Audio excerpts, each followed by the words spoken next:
el descenso al cuerpo. Nuestro verdadero problema es la muerte. Mientras el hecho físico de ese ataúd o de esa hoguera no cambie, ni cambiará nada, y nosotros seguiremos la ley que se da a la vida desde los animales unicelulares, aunque durante un rato seamos capaces de irnos a esa otra vida ondulada. Es como si fuera el problema que se me ha encomendado resolver, decía Madre. Madre es, en primer lugar, la lucha contra la muerte, porque Sri Aurobindo habían muerto en 1950. Como Orfeo y Eurídice. Y durante 23 años iba a batirse con ese problema como una leona. Pero, de hecho, o se puede pasar a la ondulación y a la vida ubicua sin que algo haya cambiado ya en el régimen de la muerte, porque lo que crea la barrera crea también la muerte. ¿Y qué es lo que crea la barrera? ¿Cuál es el mecanismo celular de la muerte?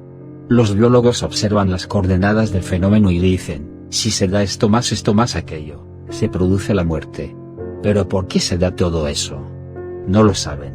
El próximo reino es, ante todo, el que tendrá una posición diferente respecto a la muerte, ya no estará dentro de ella. Si el modo de vida debe cambiar, el modo de muerte también debe cambiar, si no, seguiremos dando vueltas en la misma vieja historia sin fin, con algunas ilusiones ubicuas y celestes de vez en cuando. ¿Y dónde atraparemos ese nido de la muerte? Para eso, hay que descender al cuerpo. Es el camino del descenso, del que hablaba Madre en 1959. Y quizá también sea eso el descenso a los infiernos. El hábito mortal, y cómo se hace para descender al cuerpo. Nuestro cuerpo nos parece totalmente natural, con él caminamos, lo alimentamos, y luego lo rodeamos con un cierto número más o menos espeso de pensamientos y de ingeniosidades diversas. Y a tirar. Pues bien, es preciso que deje de ser absolutamente natural antes de empezar a entender la más mínima cosa del cuerpo. Mientras la cobaya se comporte normalmente en su jaula, solo habrá otra cobaya que a su vez seguirá haciendo otra cobaya.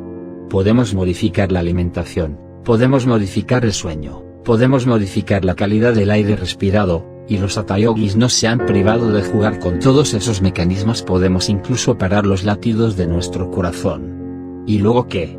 No es un circo de la vieja especie lo que buscamos, ni siquiera una vieja especie mejorada, sino otra cosa.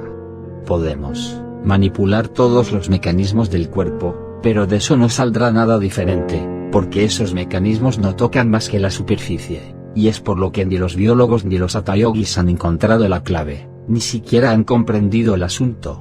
Ya lo hemos dicho, desde la musaraña arborícola no estamos haciendo más que triturar mecanismos. Es otra cosa lo que hay que encontrar, otro resorte, más hondo en los cuerpos. ¿Y cuál es el camino? De hecho, el experimento es muy simple, en todo caso simple de describir, pero no tiene ninguna utilidad si uno mismo no lo vive, porque no es en las páginas de un libro donde cambiaremos el funcionamiento del cuerpo. No es una teoría más lo que buscamos, sino una fabricación nueva. Bien pudiéramos creer, en una mezcla de superbiología y yoga, que vamos a encontrar en ese descenso un zumbante trenzado de nervios y de venillas, escuchar cómo respiran, palpitar con los nucleolos y las dendritas, en una palabra, ponernos a vivir microscópicamente nuestro cuerpo con una especie de lupa yógico-electrónica para descubrir el truco, pero el truco no está en ninguna de esas cosas. Nuestro cuerpo es un cuerpo excelente, tan bueno como el de una pequeña serpiente y el de un martín pescador, con pequeñas diferencias mecánicas. Entonces, ¿qué le impide a algo tan excelente ser así de excelente? ¿Cuál es la causa de que tome la forma de un hombre y no la de un coleóptero, aunque ambos sean igual de mortales? Los biólogos, siempre a la búsqueda de mecanismos porque es lo único que pueden captar, nos dirán que resulta un hombre y no otra cosa, porque ciertos aminoácidos, los mismos desde el virus primitivo hasta Einstein, se enrollan de cierta forma, en cierto orden, que produce proteínas de hombre y no de otra cosa. Y no se puede salir de ahí, es implacable y científico desde la primera nube de hidrógeno, y continuará enrollándose así, o un poco diferente, a perpetuidad. Es por lo que Madre decía, haciendo un asombroso resumen, el materialismo es el evangelio de la muerte, y puesto que el espiritualismo es el evangelio del cielo, necesitamos encontrar verdaderamente otra cosa que se asiente un poco mejor o viva un poco mejor entre esas dos posiciones. Pero ¿por qué se enrolla de esa forma y no de otra? ¿Cuál es el mecanismo o el dinamismo o la fuerza subyacente que hace, o quiere, que eso se enrolle de una forma en el lagarto y de otra en el Homo sapiens, sin diferencia apreciable, pues lo esencial es que se enrolla o quiere enrollarse así. Aunque no es la diferencia entre el lagarto y el hombre lo que nos interesa, sino el hecho de ese enrollamiento ensamblaje típico. ¿A qué obedece? Eso, los sabios tampoco lo saben. Pero madre sí lo sabe. Es ese truco lo que nos interesa. Porque si tuviéramos el secreto, no es que nos pondríamos a enrollar las proteínas en otro orden para hacer otra problemática especie, sino que tendríamos la palanca de la vida misma, lo que la hace moverse en un sentido o en otro, de pez o de hombre, o más bien lo que la fosiliza en un hábito típico, y la hace morir quizá. Entre una especie y otra, solo hay un hábito diferente de enrollar los mismos materiales. ¿Qué es lo que regula ese hábito de la materia? Ahí está todo. Si lo encontramos, entonces encontraremos quizá lo que nos hace morir y perdernos el hábito de morir. Solo un hábito. Las capas mentales. Ese descenso al cuerpo no se opera, pues, por medio de ninguna técnica yógica, sino que es lo más simple del mundo. Se trata de ir a lo que ya está ahí. Y no nos vamos a hundir en ningún trenzado de venillas y dendritas, sino en otra cosa muy distinta, que forma también una extraña selva amazónica. Para llegar a percibir la célula o a experimentar la célula, hay que atravesar primero todo lo que la recubre, capas y capas opacas y zumbonas. La primera de todas las capas es nuestra capa intelectual, es en la que normalmente vivimos. Es la parte alta de la pecera. Es evidente que todas las ideas, las filosofías, las religiones y todo lo demás, no tienen nada que ver con el cuerpo. Esa capa, aparentemente no es nada, es como el aire que respiramos, pero es un enorme barullo. Es necesario que todo eso se calle. Si queremos ver claro en un líquido, hay que decantarlo. Primera operación, el silencio mental. Cuando esa capa esté ya un poco clarificada, veremos surgir una segunda capa que empieza a hacerse patente cuando no está ya embellecida por el alboroto superior de las ideas y de las noblezas filosóficas u humanitarias. Es la capa de la mente emotiva. Es algo ya más pegajoso. Pero esas emociones, por muy bellas que sean, tampoco tienen nada que ver con el cuerpo. Segunda operación, la pacificación de la mente emotiva. Es ya una operación más complicada y que parece una guerrilla en el desierto. Cuando esa capa esté ya un poco clarificada y apaciguada, veremos surgir una tercera capa que hasta entonces estaba totalmente mezclada con las dos capas superiores, la mente sensorial, la que gobierna nuestras reacciones. Ahí, la cosa se convierte francamente en una selva virgen con toda clase de serpientes y de pantanos. Aún no estamos totalmente en el cuerpo, pero ya nos acercamos. Todas esas sensaciones de fatiga y de sueño, de atracción y de agresión, de contracción y de relajación, todo hormiguea. Y nos damos cuenta de hasta qué punto todo eso está dictado por los hábitos, el medio, la educación, todo un barullo que no tiene nada que ver con el cuerpo y que está como adherido a él. Tercera operación, la transparencia de la mente sensorial o la neutralidad perfecta. Si uno se contrae o rechaza, es como si levantara un muro al instante. Es decir, que la travesía se para y uno queda bloqueado en medio de la selva amazónica. Hay que desprender del cuerpo toda esa trama activa y reactiva. Entonces, el cuerpo empieza a volverse un poco flotante, como si no sintiera ya muy bien sus amarras y su peso. De hecho, ha sido extrañamente aligerado, empieza ya a volverse un poco, el cuerpo. Y por fin, llegamos a la barrera, la cuarta capa, la de la mente física. Pero el que no sabe que esa es la barrera, no sabe en absoluto dónde está ni lo que está fabricando en esa especie de jungla. Es después, tras haberla atravesado, cuando se da cuenta de que era la barrera y de lo que eso significa exactamente. Por el momento, y ese momento duró años para madre, es solo un microscópico hormigueo pegajoso e interminable del que no se sabe muy bien si conduce al otro lado o a la desintegración del cuerpo, ni siquiera si existe otro lado en ese microscópico infierno tan estrechamente pegado al cuerpo que parece que, de querer despegar esa capa, se despegaría todo el cuerpo por completo. Cuando Francisco de Orellana, recién llegado de los Andes, descendió por vez primera el curso del Amazonas, que no se llamaba todavía Amazonas sino cualquier cosa con caimanes y lianas, no sabía en absoluto si iba a desembocar en el Atlántico o en la muerte, ni qué era lo que estaba atravesando. Es muy fácil ser cartógrafo después. Vamos a dar aquí algunas etapas o pistas de esa travesía hasta llegar a la barrera de la mente física. 65.247 Cuando uno se pone a observar, se da cuenta de que lo que más tiempo lleva es hacerse consciente de lo que hay que cambiar, tener el contacto consciente que permita que eso cambie. ¿Y cuánto tiempo necesitaron los grandes primates para percibir que lo que contaba no era dar volantines en los árboles, sino sentarse pensativo en un rincón del claro contemplado? ¿Nada? 66.303 Si queremos tener la experiencia del cuerpo, hay que vivir en el cuerpo. Por eso los antiguos sabios y los santos no sabían qué hacer con su cuerpo, se salían de él y meditaban. Así que el cuerpo no tenía luego nada que ver con todo eso. 63.108 Una batalla formidable contra hábitos milenarios. 59.195 Cuando uno llega al cuerpo, cuando quiere hacerle avanzar un solo paso signo de exclamación abierta o ni siquiera un paso, un pasito de nada, todo se te pega, es como si metieras el pie en un hormiguero. 56.276 Desde el momento en que queréis progresar, inmediatamente encontráis la resistencia de todo lo que no quiere progresar en vosotros y a vuestro alrededor.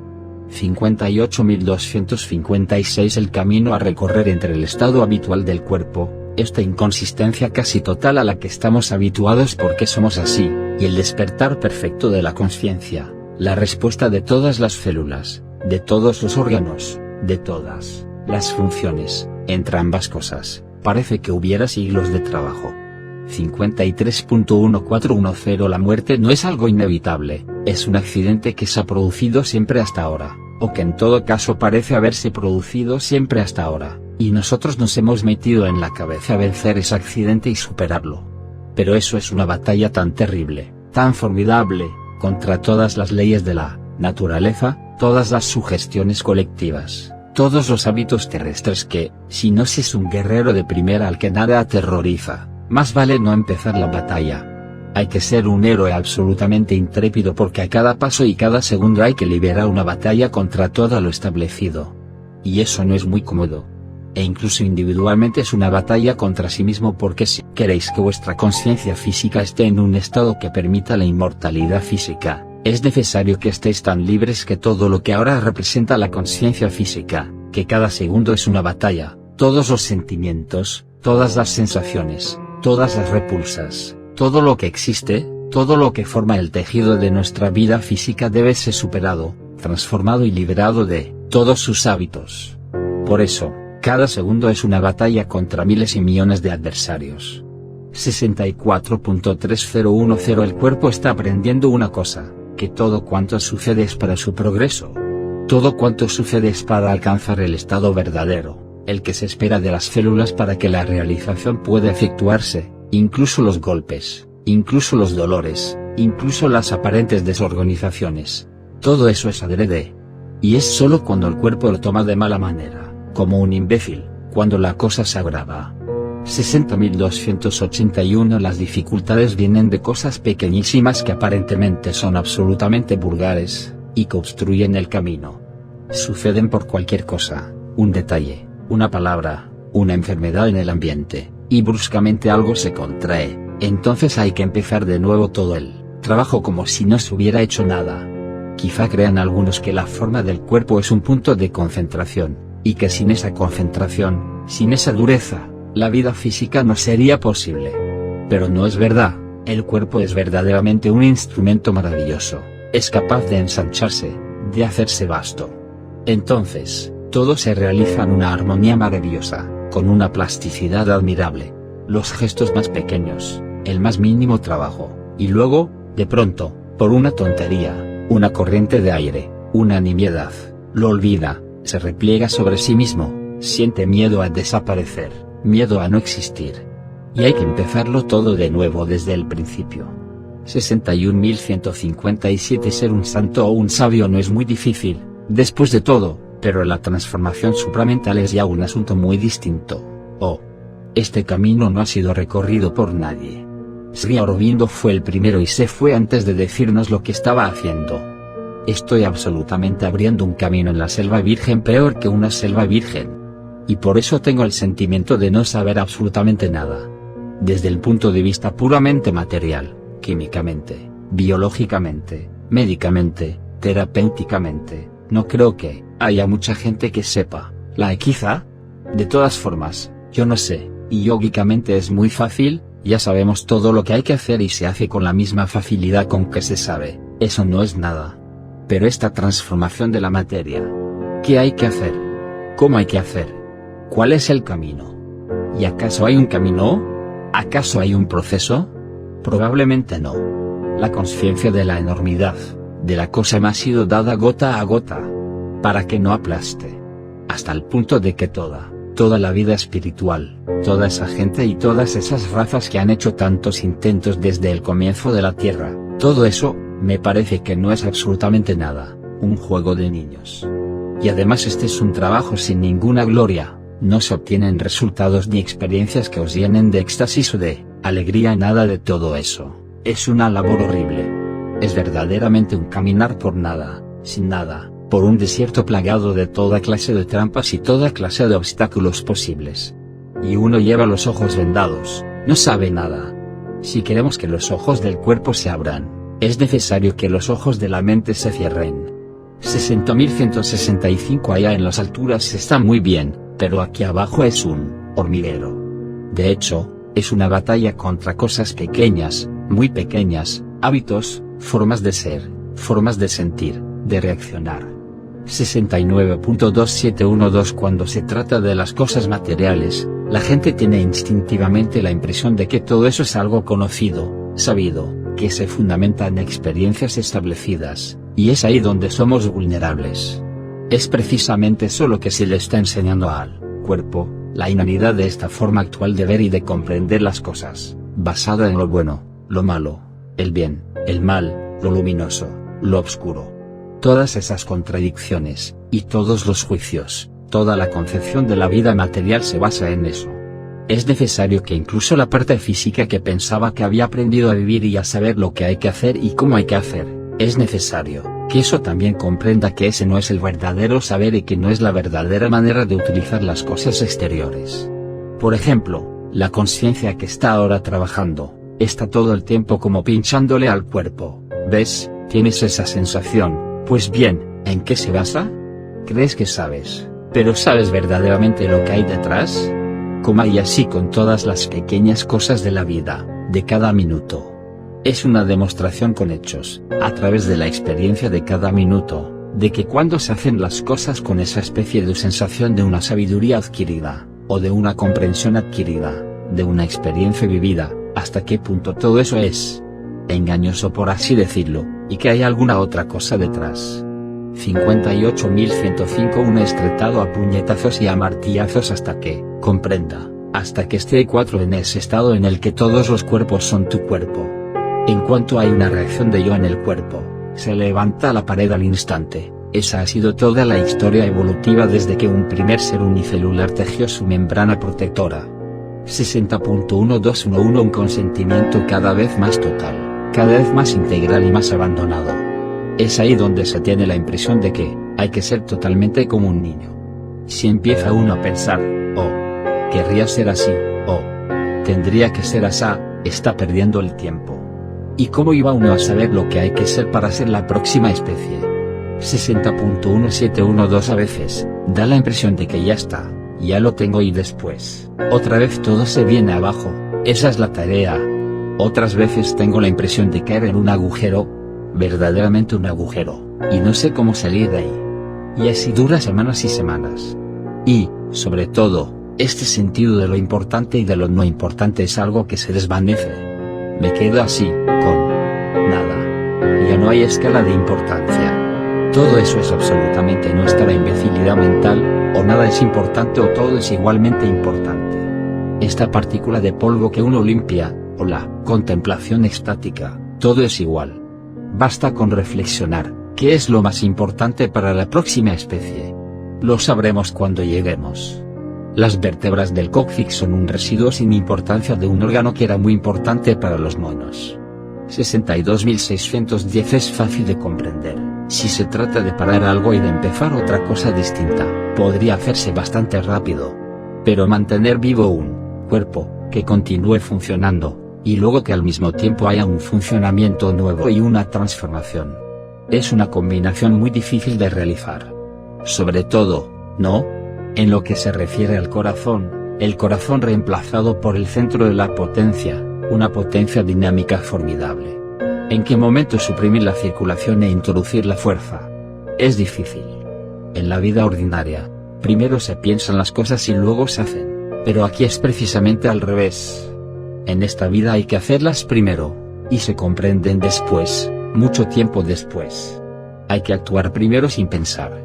Si se piensa, no se hace nada que merezca la pena, es decir, que se vuelve otra vez a la vieja fórmula.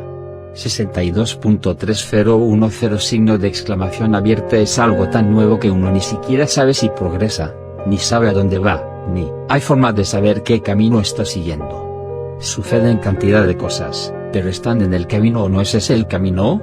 No sé nada. Solo al final se sabrá. 63.226 verdaderamente un periodo de transición nada satisfactorio, en el sentido de que no se siente ya la fuerza que se tenía antes, la capacidad que se tenía antes, y no se sienten tampoco en absoluto el poder y las capacidades que eran de prever. Se está a medio camino, ni así ni de la otra manera. Con cosas para quedarse absolutamente aturdido, cosas que, de vez en cuando, me hacen abrir los ojos de par en par. Ah, es así. Y luego, al mismo tiempo, limitaciones agotadoras. 71.2912 para mí, el camino más rápido ha sido, como diría yo, el sentido creciente de mi inanidad, de mi inexistencia. No poder nada, no saber nada, no querer nada. Solo que no hay que tener miedo. Si se tiene miedo, todo se vuelve terrible. Menos mal que mi cuerpo no tiene miedo. 65.1010 son todas las cosas que consideramos sin importancia, es toda esa masa de cosas lo que impide la transformación física. Y puesto que son cosas pequeñísimas se considera que no requieren un especial cuidado, por eso son los peores obstáculos. Me estoy refiriendo a personas esclarecidas, que viven en la verdad, que tienen la aspiración, y que se preguntan por qué esa intensa aspiración produce unos resultados tan pobres. Ahora lo sé. Esos pobres resultados son debido a que no se da suficiente importancia a esas pequeñísimas cosas que pertenecen al mecanismo subconsciente y que hacen que en el pensamiento seáis libres, que en el sentimiento seáis libres, incluso también en el impulso, y que físicamente, seáis un esclavo. Hay que deshacer todo eso, deshacer y deshacer. No es más que el mecanismo del hábito. Pero se agarra, se pega, 67.267 podríamos llamar a nuestro mundo, el mundo de los malos hábitos. 67.28 y 19 una lenta labor subterránea, casi imperceptible, un campo de batalla sórdido. 65.257 esto es lo que yo llamo sinceridad, si uno puede evitar a cada minuto el pertenecer a la vieja estupidez.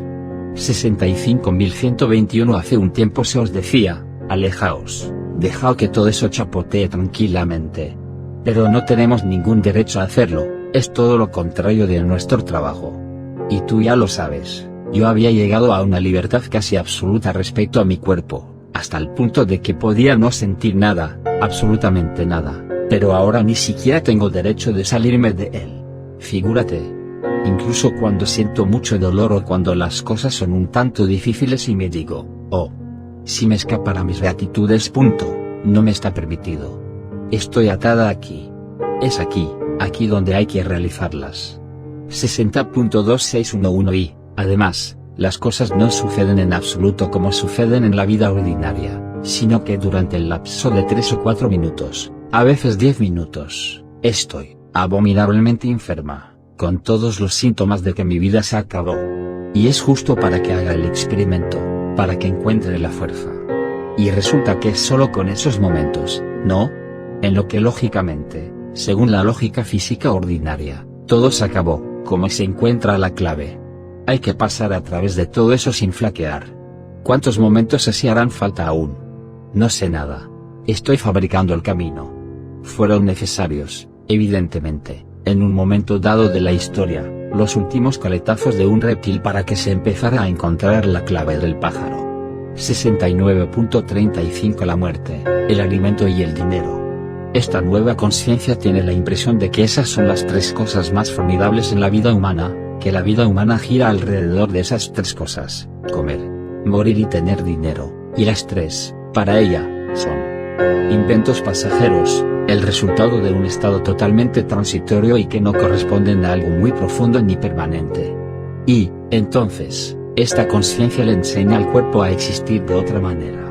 61.125 Incluso todos esos hermosos momentos que se pueden tener en la vida cuando uno hace de pronto sus escapadas a una conciencia inmortal, el contacto con una verdad, incluso eso, todas esas experiencias, están muy bien, son muy agradables, pero no son eso, el verdadero sentido de la vida. ¿A qué corresponde verdaderamente todo esto? ¿Qué hay detrás?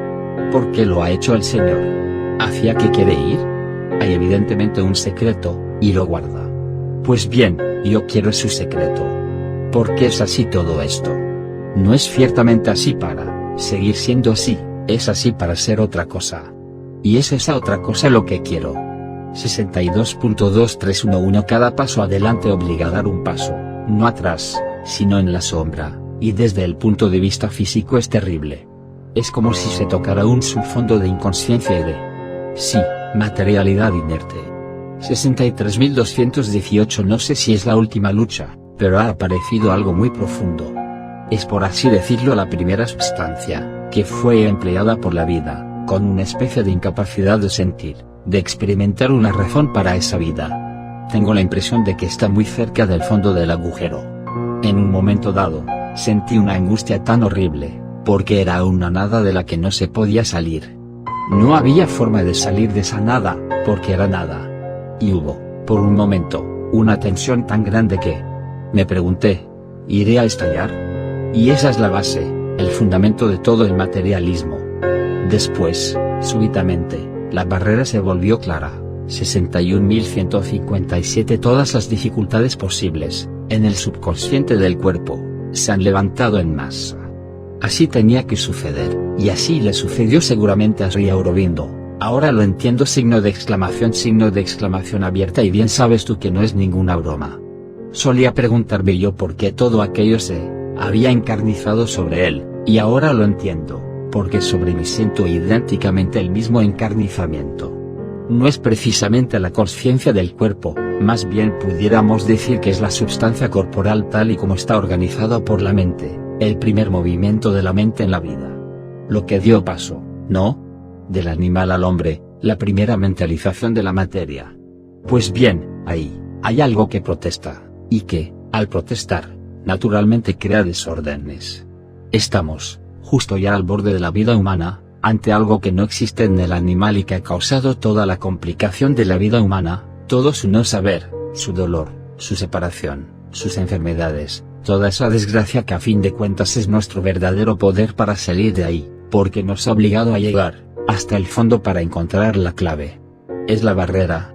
Y es al mismo tiempo el paso hacia un descubrimiento más radical todavía, una capa más profunda, la mente celular, que contiene el poder de deshacer no solo nuestros viejos hábitos de desgracia, sino de deshacer también el hábito típico de cada especie y finalmente el viejo hábito de morir.